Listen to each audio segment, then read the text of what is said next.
Aming ulam ngayong gabi guys. Munggo, bunga ng malunggay, kalabasa. Ginatan yan guys. Nilagyan ko lang ng shrimp cube, saka asin, patis. Ayan, pamintang powder. Ayan yung aming ulam. At saka ito, ayan, piniritong galonggong. Partner talaga yan guys. Ayan, ang aming ulam.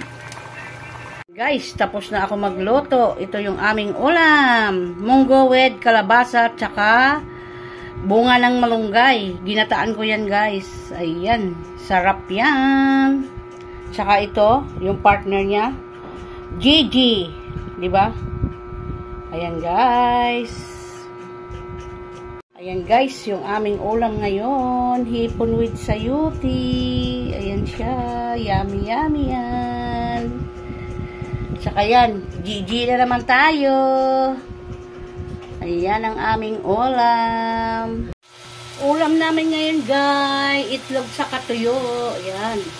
Di tayo pwede magkarne. Huwebes Santo ngayon. Ayan, ang aming ulam. Ayan guys, luto tayo ng sardinas. Kasi bawal ang karne, kaya ayan. Isda na sa lata na lang tayo guys. Para, bawas-bawas naman yung mga kasalanan natin, di tayo kumakain ng karne. Yan, binisa ko lang yan para sa aking anak na si Althea. Yan. Si ate kasi kumakain ng ampalaya yan guys. Ulam namin guys ito at saka tuyo. Yan. Yan guys yung aming ulam. Ampalaya, tuyo, saka sardinas. Ayan. Kasi bawal ang karne, kaya magaganito na lang tayo.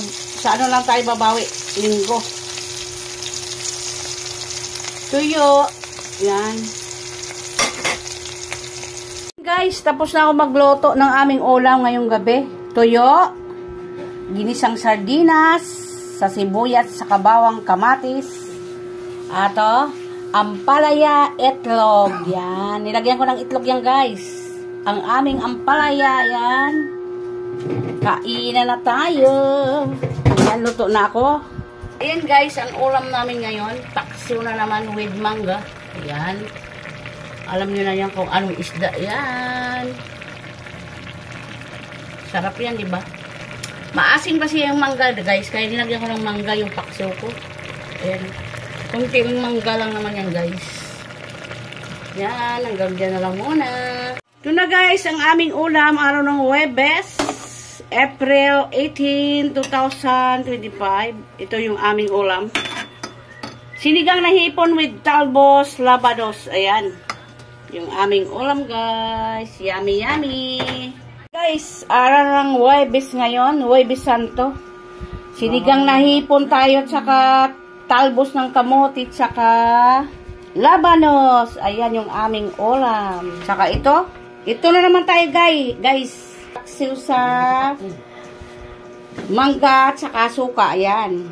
Nilagyan ko ng mangga para mag-iba naman yung lasa guys. Ayan.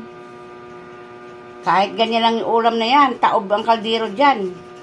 Hanggang dyan na lang tayo guys. Kainan na. Yummy yummy ang aming ulam. Espesyal na yan sa mga Bisaya guys. Mga ganyang ulam. Busog-lusog. Busog-lusog daw sabi ng asawa ko.